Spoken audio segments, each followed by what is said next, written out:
Ya va, no me abre el guión, ya va. No estaba preparada para esto, perdón. Aquí está.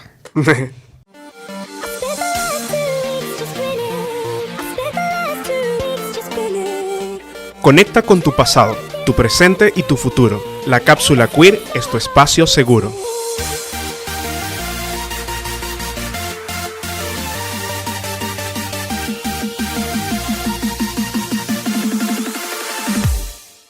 Hola, hola, siéntense recibidos a tu podcast, nuestro podcast, La Cápsula Queer, donde nos encontramos bastante emocionados por hablarles de series, películas, telenovelas con temática LGBTIQ+. Mi nombre es Francisco Pacheco y me acompaña Caru Teixeira y esto es La Cápsula Queer. Hoy vamos a comenzar, como les recordamos en el episodio anterior, con series desde los 2015 hasta la actualidad 2023. Y vamos a comenzar con una serie bastante novedosa en cuanto a la manera en cómo se abordó su transmisión mediante un ejercicio transmedia muy interesante que es la serie Scam Noruega, específicamente la tercera temporada, porque esta es una serie que trata cada temporada sobre personajes en específicos. Y la tercera es la que tiene la temática queer de la que vamos a conversar un poco hoy, que es justamente la trama en la que el personaje Isaac se descubre su homosexualidad y se enamora del personaje Even. Así es, aparte es una temporada bastante interesante porque en principio el gran conflicto de Isaac es que creía que era heterosexual, así que en gran parte es como ese enfrentamiento consigo mismo y con su identidad de porque ahora me siento diferente, ahora que me gusta una persona y no puedo evitar que me guste, cuando en realidad hace un mes creí que era heterosexual y no tenía nada que ver con esta comunidad, cómo me tengo que sentir ahora, cómo me tengo que vestir, cómo me tengo que identificar, cómo me aproximo a otra persona del mismo sexo para decirle que lo quiero, aun cuando antes no estaba seguro de que eso era posible. Sí, total. Justamente también una de las cosas que tratan incluso desde el primer episodio, que es bastante similar a como lo trata la serie Skins de Reino Unido, que tiene una inspiración similar en cuanto a temas de la juventud particularmente europea. Tenemos el tema también de que, bueno, está involucrado un tema de drogas también. Algo bastante común en la juventud en general, pero que siempre en los temas queer siempre se trata como con pinza, porque muchas veces también hemos visto en incluso temas que hemos analizado antes en el programa, que muchas veces las tramas queer siempre están ligadas también con tramas de drogas porque pareciera que fueran sinónimos. Pero Sí. en este caso lo siento temáticamente adecuado precisamente por el hecho de que son jóvenes europeos en el 2016. O sea... Sí, es cierto. Y no solo eso, que están un poco como casados con el tema de las drogas, sino que incluso hay una constante de que si se está hablando de la comunidad, también hay que hablar de afecciones psicológicas Correcto. y emocionales. Entonces, es como que uno no puede concebir hablar de la comunidad sin antes hablar de están dañados. Sí, exacto. O algo así. Entonces, creo que esto es algo que se empieza a romper un poquito por esta década, en mi opinión, porque los temas ahora es como, bueno, sí vamos a hablar de drogas y de salud mental, pero quizás de otros episodios, no inmediatamente de nuestro episodio perteneciente a la comunidad. Y eso me agrada porque entonces comienzas a dividir los espacios. Ahora hay más lugar para que el personaje queer tenga espacio para evolucionar, transformarse y encargarse es de autodescubrirse. Sí, correcto.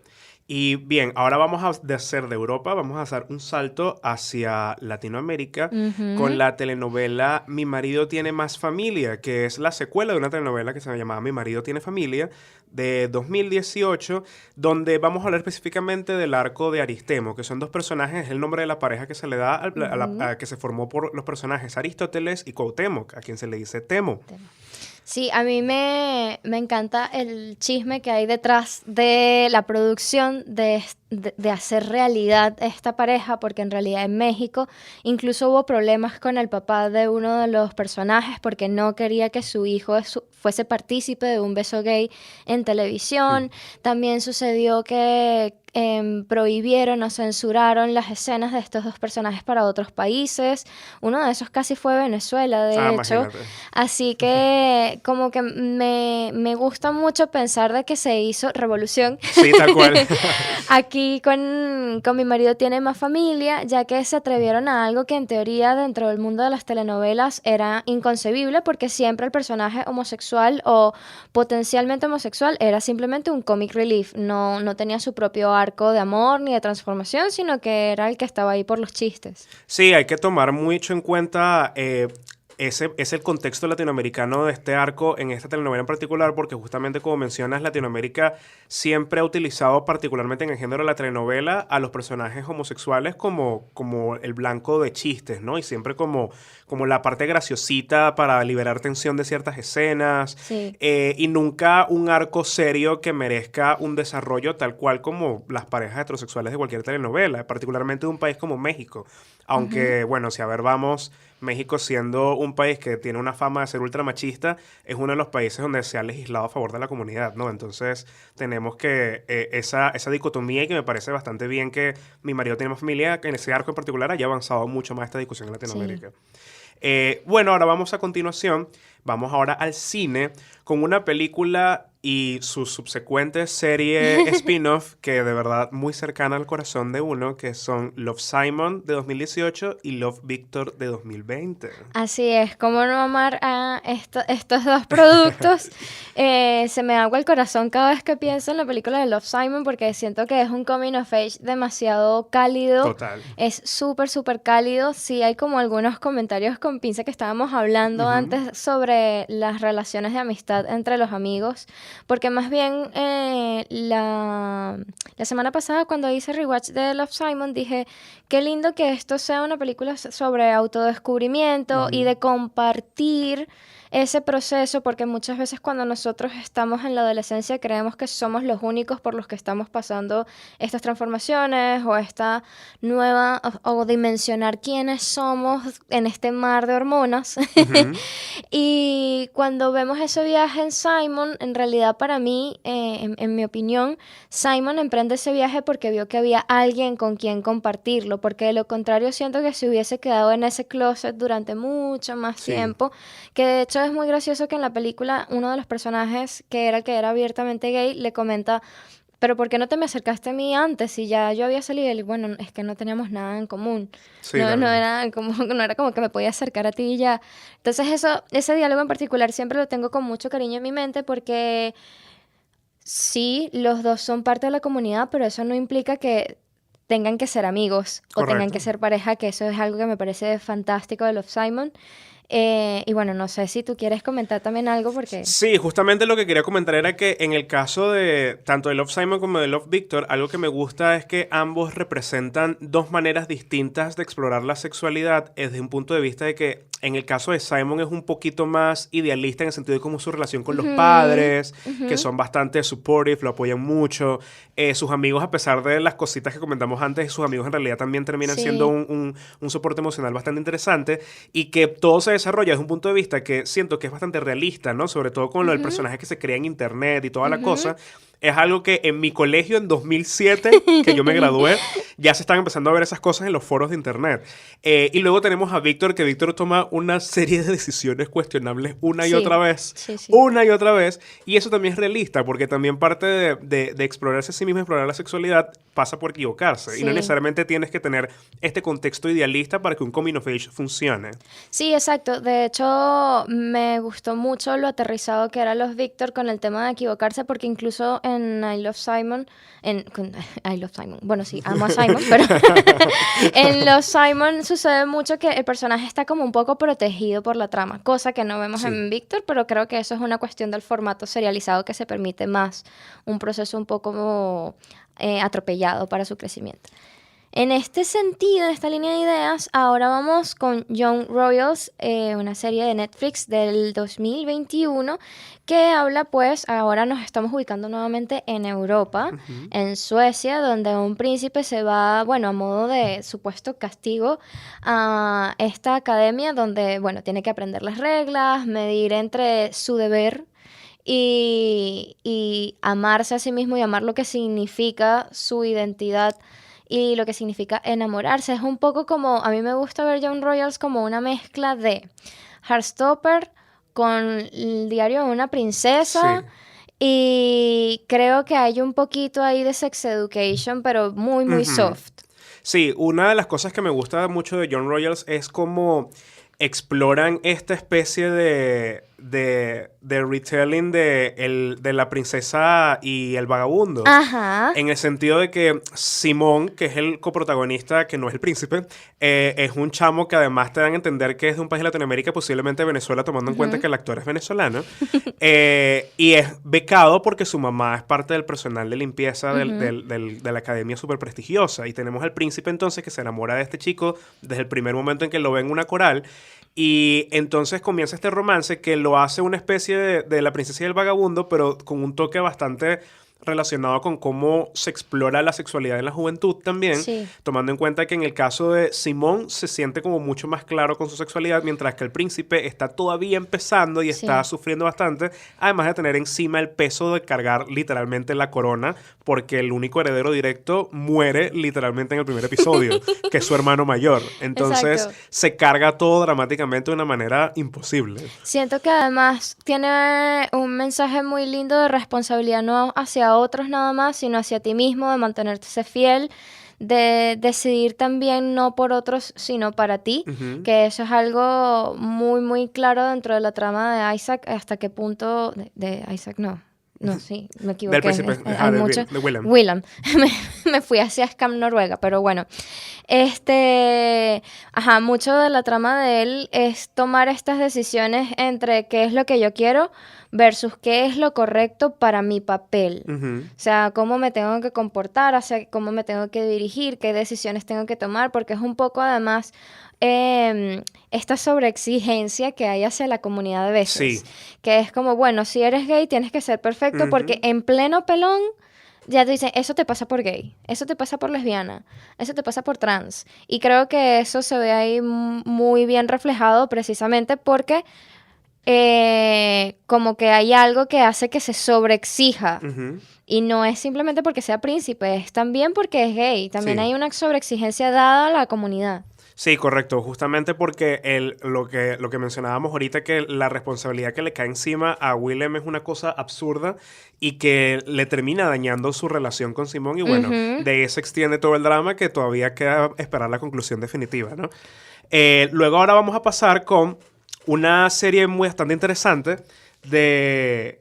Una serie bastante interesante de Tailandia que se llama Bad Buddy, The Series, donde dos familias se enfrentan con generaciones distintas y estas familias son bastante muy Montesco y Capuletos en el sentido de Sí. que el romance que tienen es bastante prohibido al principio y de hecho se sienten como enemigos, pero muy rápidamente pasan a ser amantes, un tropo bastante común Sí. en las coming of age, ¿no? Muy enemies to lovers, de hecho, que es esto de...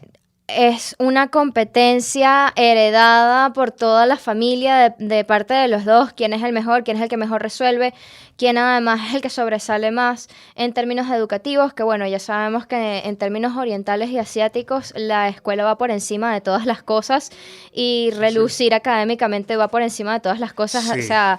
Hay muchas capas dentro del contenido de Bad Bunny, Ujú.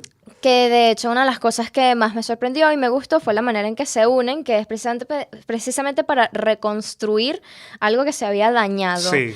Entonces ahora es, bueno, tenemos que dejar de lado nuestra enemistad porque hay que unirnos para que salga bien esto. Entonces ahora trabajamos en equipo y a partir del trabajo en equipo nos damos cuenta de que tenemos más cosas en común de las que creíamos y por lo tanto van haciendo la hermosa semillita del amor. Sí, y nuevamente tomando en cuenta el contexto, siendo una serie de un país del sudeste asiático, una zona bastante conservadora Sí. del mundo, sobre todo de Asia Oriental, tenemos que esta historia termina siendo, así como hablamos con la telenovela mexicana con mi marido, Tiene Más Familia, termina siendo revolucionario para la televisión del sudeste asiático porque a pesar de que dentro de los países del sudeste asiático Tailandia siempre ha sido un poco más abierto con respecto a la comunidad, al igual que Filipinas, igual cuentan con sociedades muy conservadoras, con gobiernos muy conservadores que exacto. promueven estos valores. Entonces, ver historias como estas que normalizan este tipo de relaciones, incluso así sea un Romeo y Julieta del sudeste asiático, termina siendo algo bastante positivo. Y luego, siguiendo esa línea de romances cuchis entre adolescentes, Llegamos a tu favorito. llegamos a mi favorita, a Heartstopper de 2022, una serie increíble basada en unos cómics hechos por Alice Oseman, que se hicieron muy famosos en Tumblr y que eventualmente cayeron en la productora Seesaw Productions, que hicieron esta serie que fue estrenada en Netflix en abril de 2022, que trata sobre dos jovencitos de un colegio al sur de Inglaterra que entran en un romance. Así es. A mí lo que siempre me va a mantener con un bello recuerdo de esa serie es Olivia Colman diciéndole a su hijo, bueno, pero si sentiste en algún momento que no me podías contar, más bien discúlpame a mí, yo no puede ser señora porque usted está bella. De verdad que Heartstopper hay mucho que hablar de ella y muy poco tiempo. Total. Porque además esta serie habla de una manera muy linda sobre la comunidad, pero además sobre la hermandad y la sororidad y las amistades y cómo nosotros vamos haciendo familia fuera de la familia, sin que eso tenga que ver con que nuestra familia no nos acepte, sino que en realidad necesitamos núcleos de apoyo por fuera del espacio familiar, porque a veces como que no todo lo puede resolver mamá o papá. Sí. Y eso es algo que queda muy claro en Heartstopper en principio, y además otra cosa que me gusta mucho es la relación de las dos muchachas, la relación sáfica de ellas, porque además su historia de amor me parece tan tierna y la forma en que a lo largo de la serie como que empieza a desquebrajarse por el bullying de la escuela y porque incluso entre ellas también está siendo un poco difícil todavía entender que los demás las ven diferentes. Eso no se puede dejar de lado, pero además me pareció bellísimo cómo se van resolviendo los problemas, porque en Heartstopper todos los problemas se resuelven hablando, todos por igual se resuelven hablando, y creo que hay muy pocas series donde eso sucede. Sí. Creo que es una serie que más allá de hablar de la comunidad también habla mucho de tener regulación emocional y empatía y capacidad de resolver problemas sin volverlos en una tramoya. Sí. Y justamente rescatando del tema de algunas series que hablamos en el episodio pasado, el personaje de Elle, una chica trans, y cómo su representación tan bonita y tan positiva dentro de la serie ha causado un impacto impresionante, no solamente en los medios, sino en la sociedad en general. Hay muchas personas trans que dicen, oye, esa niña vive la adolescencia que me hubiese querido gustar tener. Así es. Porque ella solamente tiene esta parte turbulenta que te dan a entender el primer episodio que tuvo cuando todavía es pretransición en el colegio, pero apenas se transfiere, comienza su transición y se transfiere al colegio de niñas, comienza a realmente vivir su adolescencia, la que ella soñaba, una adolescencia normal, donde la tratan como una niña normal, y donde comienza incluso, spoiler posible en la segunda temporada, a explorar un amor normal. Entonces, esa normalización de las infancias trans y de las adolescencias trans es muy importante también, y creo que Heartstopper brilla en ese aspecto, en cómo resalta lo positivo de una comunidad que es tan amplia. Sí, exacto, y que es una comunidad que además está siendo abrazada por la sociedad, que todavía no hay miramientos con, bueno, pero es que cómo ella sabe que realmente quiere transicionar si todavía es tan chiquita, y es enseñar también a la audiencia que esas adolescencias trans, desde mucho antes de lo que ellos imaginan, ya ellos saben que están en un cuerpo que no quieren, en el que no quieren estar, en el que no quieren habitar, y así que la trama de él me encanta porque además no estamos en el proceso dramático de la transición, sino que ya pasó. Ahora es descubrir que estoy en el espacio donde siempre pertenecí y cómo eso me abruma a veces. Bueno, ahora vamos con nuestra última serie del programa de hoy, que es Smiley, una serie ya de el año pasado. El año pasado, sí, el año pasado, que Smiley básicamente, a mí me encanta decirle serie dominguera, Sí. porque es un gustazo, es muy ligera y además se siente como... No sé, siento que sería como Heartstoppers, pero adultos. Sí, total. Es Heartstoppers, pero adulto, porque además también tenemos estas relaciones gays entre los dos protagonistas. Luego tenemos una relación de las lesbianas, que son amigas del protagonista que se encarga del bar.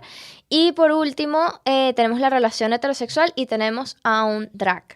Así que desde el primer momento de esa serie brilla con su abanico de diversidad, cada uno teniendo problemas muy específicos, pero además son problemas que todos vivimos por igual. Sí, tal cual. La dificultad de aceptar que alguien me puede querer, la dificultad de entender que hay una persona que me gusta que es completamente diferente a mí, porque a veces tenemos esta creencia, entre más se parezca a mí, más fácil van a ser las cosas, porque hay menos margen de error, pero en realidad aquí esta relación de ellos dos, de Alex y de Bruno, me fascinó desde el primer momento porque fue como este bicho cinéfilo en principio va a cuadrar con este chamo que la última película que vio fue Frozen. Sí. O sea, es muy divertido cómo esa relación se va construyendo poco a poco, pero además mi corazoncito está con la difícil relación de las dos amigas, de las Sí, tal mujeres, cual. porque realmente es un espacio muy doloroso donde una supuesta relación que ya estaba consolidada, que se iban a mudar juntas, que habían plantado un limonero, de pronto comienza a desbaratarse porque empiezan a tomar caminos distintos. Sí. Y se hace sumamente doloroso porque incluso también es algo que puede pasarnos, estés o no estés en la comunidad, que eventualmente una relación en la que estabas tan comprometido y tan compenetrado, de pronto ya se acabó. Y no, eso no quiere decir que haya pasado algo malo, simplemente ya no está. Sí, justamente rescato eso de que haya sido un abanico de temas que trate cada una de las subtramas, porque de verdad que hay de todo un poco y todo termina siendo bastante universal, ¿no? No solamente enfocado en el hecho de que cada uno de estos personajes pertenece a comunidades distintas, sino que al final todos son valores universales en el sentido de que nuestros protagonistas Alex y Bruno tienen esta especie de... También un medio enemies to lovers, medio ahí también, porque son completamente opuestos dentro de lo que son ciertos arquetipos homosexuales, pero que al final se juntan. Tenemos esta pareja lésbica que, como dices, es una historia bastante chimba de una relación que parecía consolidada y que luego se da cuenta que no es.